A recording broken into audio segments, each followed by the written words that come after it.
Norberto Rivera es un personaje de contrastes, es un contraste de dualidades, tiene un origen muy popular, yo diría más que popular, es pobre entre los pobres su origen, es un niño indígena tepehuano que apenas habla español cuando ingresa al seminario, el chato, como le llamaban, y 40 años después aparece siendo un catador de vinos franceses. Su vino de mesa es un vino costoso, ¿no? Le gusta toda esa, digamos, toda esta exquisitez de las clases altas, ¿no? 40 años después, a través de un proceso de clericalización del poder, de una carrera clerical, lo encuentras siendo un príncipe, un miembro de la nobleza, ¿no? Es casi parece un cuento de hadas de su historia, ¿no?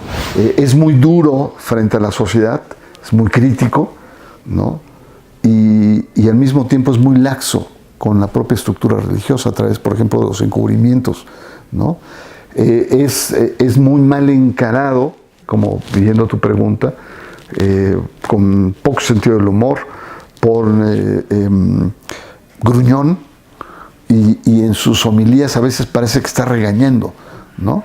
Y sin embargo, los que lo conocen dicen que tiene mucho sentido del humor, que es hasta pícaro con el sentido del humor en lo privado. Es decir, es un hombre de contrastes, ¿no? Y es un hombre de dualidades.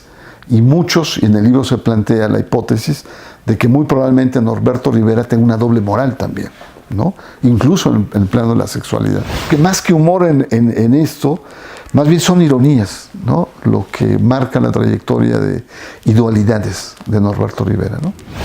Sí, ahí hay un tema muy espinoso, muy espinoso, que es el tema de la homosexualidad como una expresión superficial de algo que está mucho más de fondo y que la Iglesia no ha querido debatir, que es la sexualidad en su conjunto, ¿no?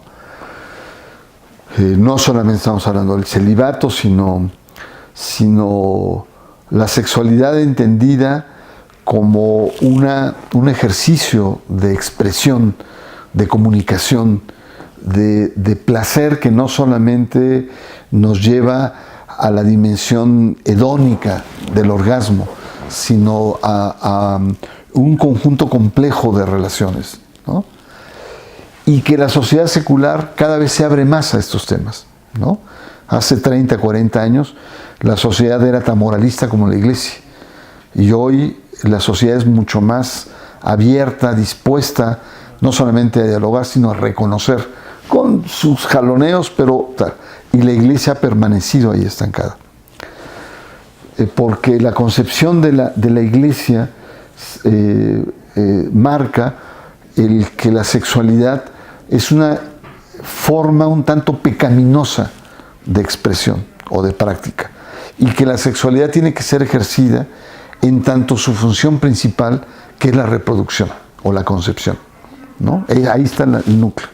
El placer es secundario, la comunicación es secundaria, ¿no? La expresión artística, ¿no?, lúdica, pasa a segundo plano.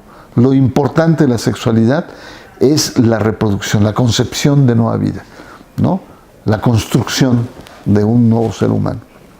Entonces, por lo tanto, muchas corrientes radicales en la historia de la Iglesia han desviado y han planteado la sexualidad casi como un pecado. El cuerpo, la carne, como algo que no debe ser mencionado, ¿no? Y yo creo que el tema de fondo es ese. El tema de fondo es, hay otras religiones, como las religiones orientales, donde incluso la sexualidad es una expresión de espiritualidad, cuando es el encuentro supremo de dos cuerpos que se fusionan y se hacen algo, crean una atmósfera de un tercero, ¿no?, que es un espíritu. O las formas de sexualidad en el mundo oriental, donde pueden tener relaciones, qué sé yo, 6, 7 horas, que no necesariamente están guiadas por el orgasmo, sino por una conexión, ¿no? Ahí está muy atrasada, en Occidente en general, ¿no? Entonces hay una versión enfermiza, hay una versión de suciedad, ¿no?, y que plantea mucho también lo que es la la sexualidad del mundo católico y mundo cristiano. Por lo tanto, entonces, cuando se ve con lupa la sexualidad al interior de la iglesia, pues ¿qué salen? Salen chipocastlas, salen víboras, salen cosas enfermizas, ¿no? Maciel es un ejemplo de esto, un personaje que concibe la sexualidad con una perspectiva patológica. Viola niños, viola seminaristas, tiene 2 esposas, una en Europa, otra en México, viola a sus propios hijos, ¿no? Es un tipo retorcido, pero en realidad Maciel refleja el retorcimiento de una concepción de pecado de la sexualidad en este universo católico. Hay una experiencia, yo diría, importantísima, paradigmática, que se ha olvidado, que es la experiencia en Cuernavaca del famoso caso Lemercier.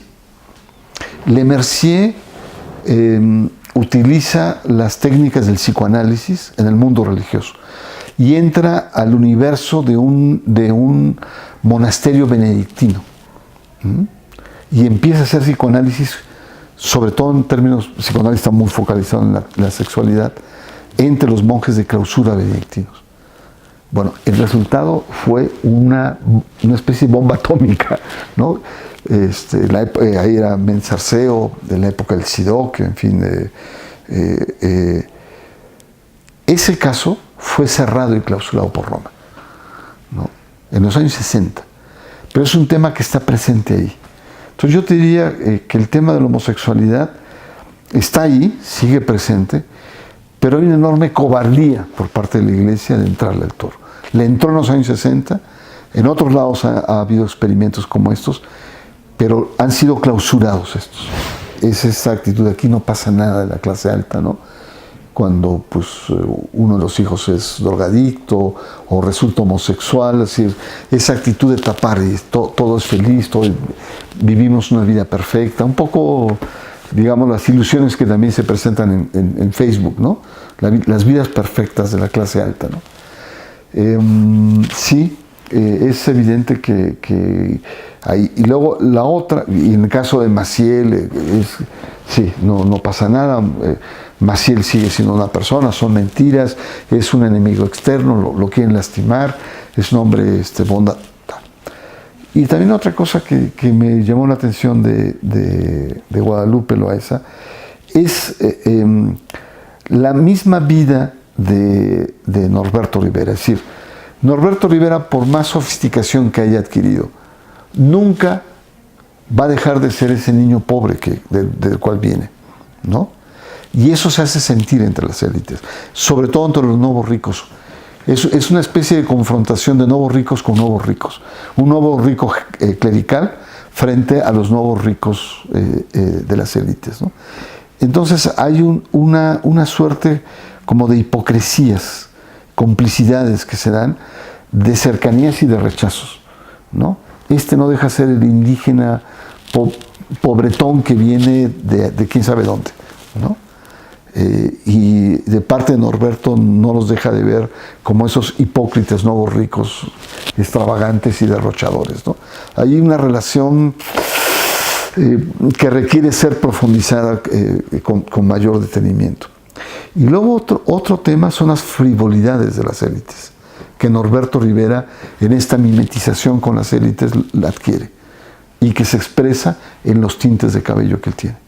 No entendería el tinte de cabello en personas, en políticos, ¿no? Un Berlusconi que se transforma, ¿no? Tiene una especie de máscara a los 80 y tantos años, ¿no? Quiere estar joven.